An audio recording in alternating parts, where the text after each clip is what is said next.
Have you ever noticed how when you open Instagram or TikTok, all the notification symbols are red, even though that's not a common color used within the rest of those apps? Well, that is a very deliberate decision, because psychological studies have shown that people respond quicker to red than any other color because we associate it with danger that requires immediate action. And like, have you ever come back from a holiday when you've not been using your phone as much, and all of a sudden you have way more notifications from X than usual, often about stuff that you've never even interacted with? These are called recapture notifications, designed to make you feel like you've missed out on so much that you need to get right back into a new session as fast as possible. And have you guys ever just been like on I've noticed this for the first time in a while, where I will literally be on X and I'm just like, holy shit, I need to close this. This is like bad for me. Like, this is just like, what am I reading? What am I like? Why am I looking at like fucking people dying from airplanes? Fucking like, I feel like for the first time, I'm like, it's just so bad where I feel like viscerally, like I need to fucking close this reintroduce shit. the habit of using the app regularly. Like, if you we should get rid of Twitter. I'm gonna be honest. Don't use Facebook anymore, but you still have the app installed, I bet this is like 99% of your relationship with the app. It's a very similar trick to what shopping websites use when you abandon your basket halfway. And unless you've been very literally living under a rock for the last few years, you'll have guessed why social media companies do this stuff. Their entire business model is the attention economy. They get more attention. I'm really not trying to like flame people on this, but holy shit. Okay, chat. As a note on Twitter, I used to use Twitter, but like I used Twitter because it was like my job. The one thing that is crazy to me,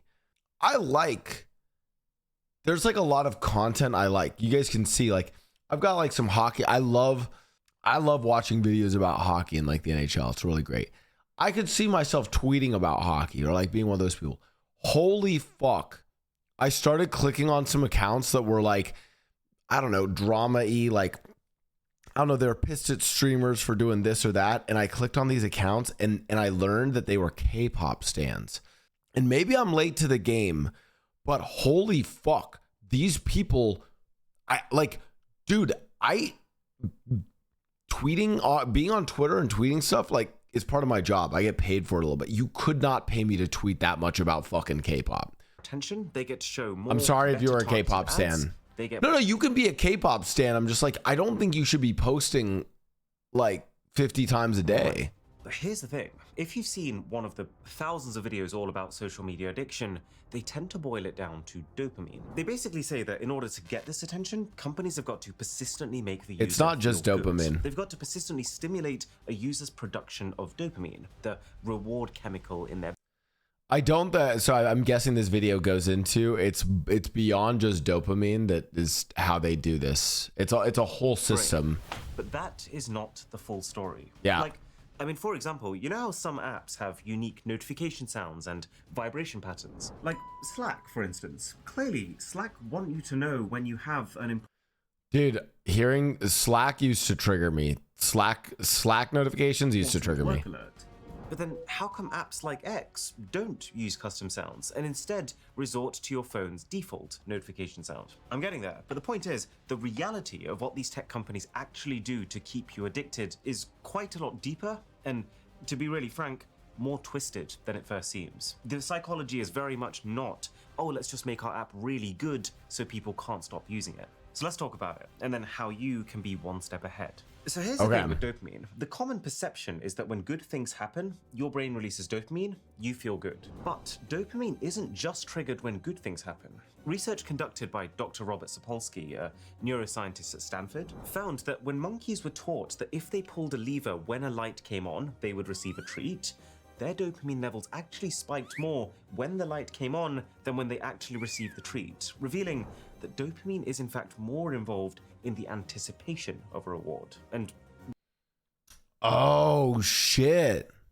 Biologically, this makes sense, because imagine if you only got that reward when you succeed at something. You'd never learn how to do anything that you couldn't immediately perfect on your first try. Dopamine isn't there in our brains to make our existences filled with joy. Dopamine is there to drive goal-oriented behavior that makes us want to aim for things and improve ourselves.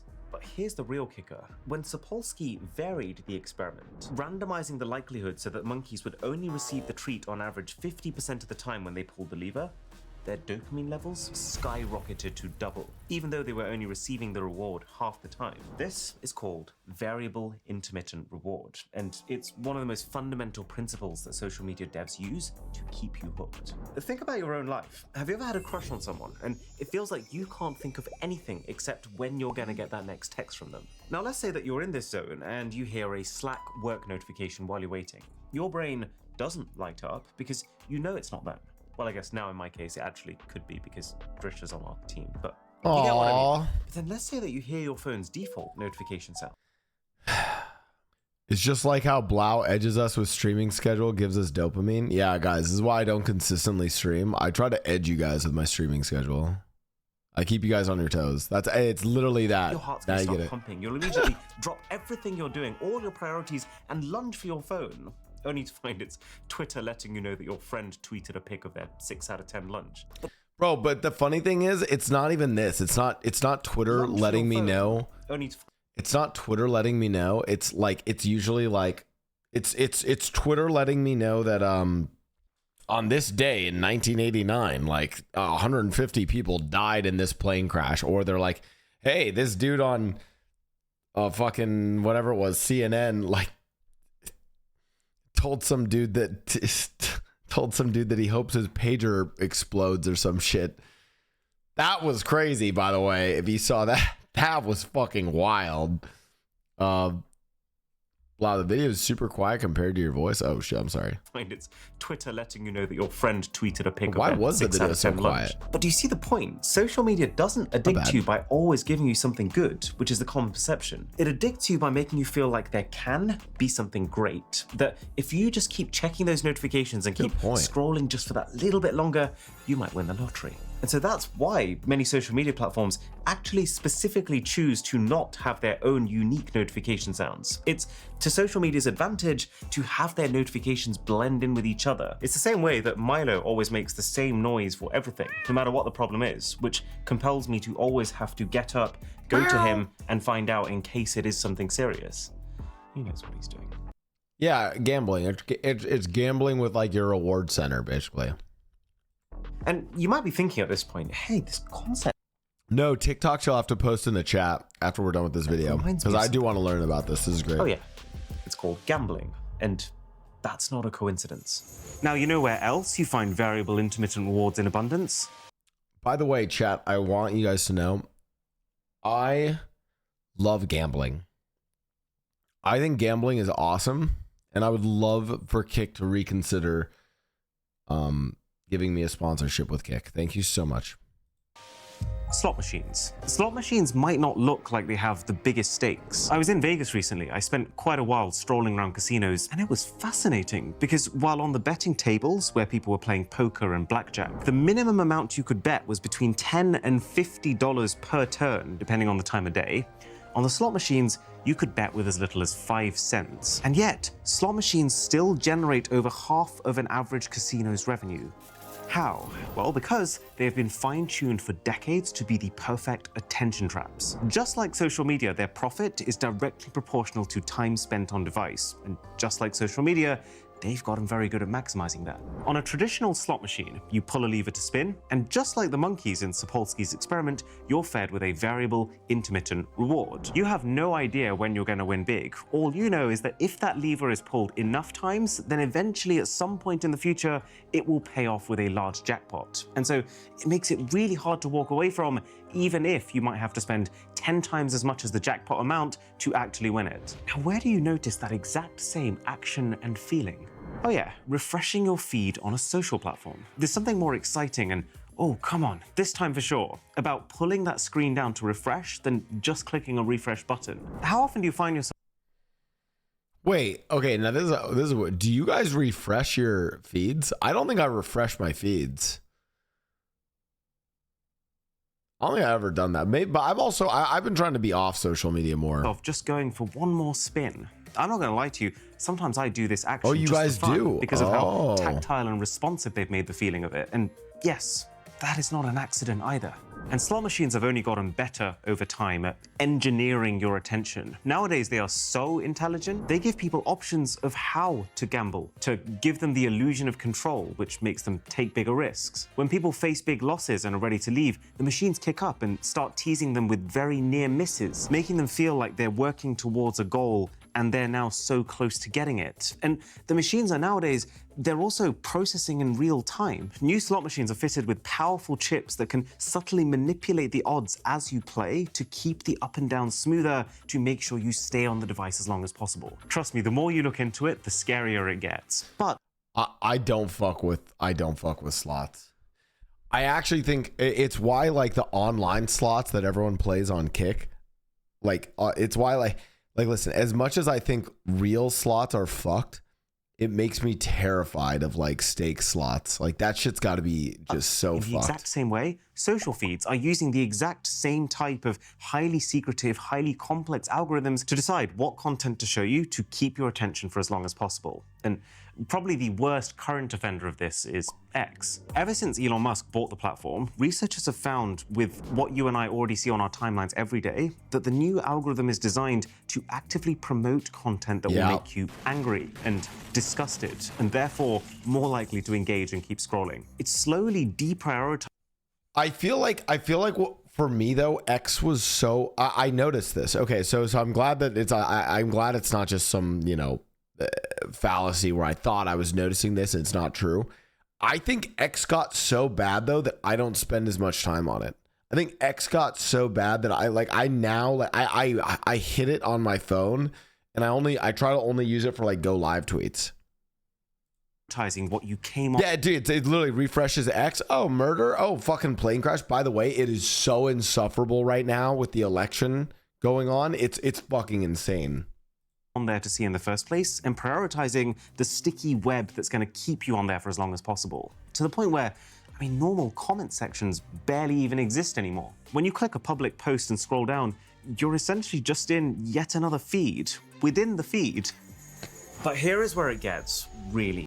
Also, any viral tweet, I'll click on it and immediately, like, I scroll a little bit and I just see some girl just getting fucked. And it's like, oh my God, my video's better, link in bio. And I'm like, oh, fuck, I didn't know I was going to just see porn like that. Like, that's the other thing that's like really wild to me. I feel like I have, back in my day, I used to, like, there were like a few porn sites that I had to like actively go and like seek out. And I was so scared. I was like probably like middle school, high school. I was so scared. You know, I couldn't write down. I didn't even write down the name of the porn sites. I didn't want to like ever like have them like known. So I had to like keep a mental map in my head of like trying to find them. Nowadays, I feel like I get jump scared by porn all the fucking time on Twitter.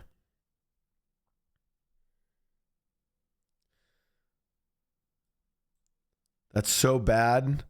Where do you see that so I can avoid it? You fucker.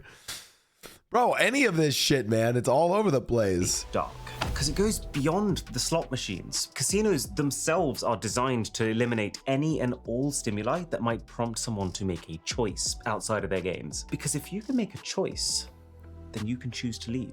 Like, just as an example, almost all walkways you find in a casino are gently curved without right angles, so that you can remain in that mindless flow state instead of reaching a stopping point where you might actually mentally check in with yourself and decide. This is a really, to be fair, there's a whole thing about like the design of casinos, and there are some things that are like hidden about the design of casinos and whether or not it's true that they do or don't have them in there. But there are. And some people come up with some conspiracies about how they design casinos, but this one's definitely true. No right angles. You can't see to the end of a hallway. It's supposed to be deliberately hard to kind of like exit the casino. There are no clocks in casinos. You're not supposed to have a sense of time. Like and there's no windows. So if you're like on a casino floor, you don't know if it's 3 a.m. or 3 p.m. The no windows, no clocks one's true. The one that I think is a myth, but maybe it's not. I have heard people say they pump more oxygen into the Casinos. I don't know if that one's true. I feel like that one sounds more like a myth. Brown Eyed Bell, thanks for the 35 months. Thanks for the subs, chat. That you want to go. This same logic is crucial. I think to the social auction media one's design. fake. Once you have a user's attention, you don't want them deciding to leave, so you might as well stop them from even thinking about it. And to achieve that, what every single one of these social media platforms does is eliminate any and all friction in the experience to make the easiest thing to do in any given moment to just keep floating along. A great example of this is TikTok's user interface. The second you enter the app, a video is playing. You don't need to choose what to click on. The vertical video takes up most of your screen automatically, whereas usually to full screen a video, you'd have to either consciously switch your phone to a different orientation or click a fiddly button in the corner. All of the important toggles for interacting with the content and going deeper into the app are at the bottom of the screen, right where most people's thumb would naturally be. So you don't need to choose to dive deeper into the experience. And as you probably guessed, the only action that is made less easy is leaving. Like when you're on Android and you're trying to use the back gesture, you actually have to swipe away once to indicate that you want to leave, and then the app will actually show you a completely different TikTok to try and grab you again, and then you have to swipe away a second time to confirm it. And crucially, you can scroll through videos infinitely. It will never end, with every single piece of content also autoplaying, eliminating yet another choice, which all leads to, you guessed it, doom scrolling, which, just like the curved walkways in a casino. Chat, we should do a doom scrolling challenge. See if we can doom scroll for 1 hour. Also, get your TikToks ready because we're about to go into TikTok brain rot today, guys. Provide you with no natural point to stop and check in with yourself. And that's why we all end up in these scrolling sessions where we completely forget where we are, who we're with, and the entire passage of. There are actually some content creators on TikTok who are so smart about this, who literally have made videos that are TikTok check-in points where they like encourage you to get off the app. And they're like actually kind of homies about it, where they're like, yo, this is your TikTok check-in. Go get some water. Go exercise. And you're like, oh, thanks, dude. Like, I swear to God, I've come across some of those. I don't know if you guys have. Of time until some sort Maybe of I've scrolled external too much. trigger comes in to remind us. Now, the thing that really gets me about all of this is that we know these are deliberate decisions, and we know this very well because there are people out there blowing the whistle on it. Like Asa Raskin, who actually invented the infinite scroll in 2006. He figured at the time that it would make for better search engine results. Clicking through to the next page was just a little bit of friction that he saw he could eliminate to smooth things out. But he didn't realize what it would be turned into. And now he's found out, Raskin has publicly apologized 1,000,000 times for inventing it, and has now gone completely the other way to found the Center for Humane Technology with ex-Google ethicist Tristan Harris, who went from working at something literally called the Persuasive Technology Lab when he studied at Stanford, to then working at Google trying to change them from the inside, only to quit when he realized he couldn't. You might have seen this guy give testimony multiple times in US Congress talking about what these big tech companies do. But also, Sean Parker, the first president of Facebook, has publicly called Facebook's business model a social validation feedback loop exploiting a vulnerability in human psychology, and has himself admitted that we understood this and we did it anyway. Yikes. So now that we understand the beast from the inside, It's not like the companies are going to change off their own accord. So what I would recommend is, on a personal level, you take control. Take 20 minutes once to go through and disable all notification types that don't actually serve you, which just exist to prod you into mindlessly starting a new session for a few minutes. I promise you, you don't need to know every time a friend comments on another friend's Instagram pic that you haven't even interacted with. Turn off autoplay wherever possible, and if you're on an iPhone, use the scheduled summary feature, which means you're not missing notifications, you're just saving them all for later together. I like and the that. key thing is just reintroduce a little bit of that friction back in yourself. Even just pushing your most distracting social media apps from your home screen to I put the them in a one page folder. next to it is already enough to reduce your unintentional usage time. And that's all I'm trying to save you from. I think there's loads of great things to be entertained by and to learn from on social media, but I don't want you to feel manipulated against your will by hyper-intelligent algorithms that understand your psyche better than you do. Now, this video is also sponsored by Surfshark VPN, but I don't want to do a normal ad and just explain how it works again.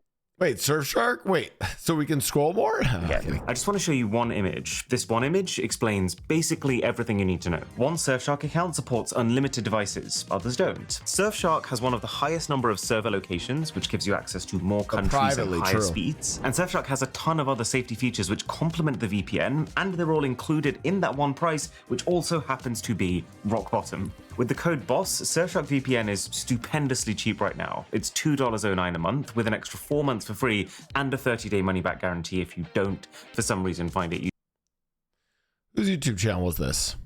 This was a really good video. useful. Subscribed. I've never watched this guy before. This was amazing. Great video. Phenomenal.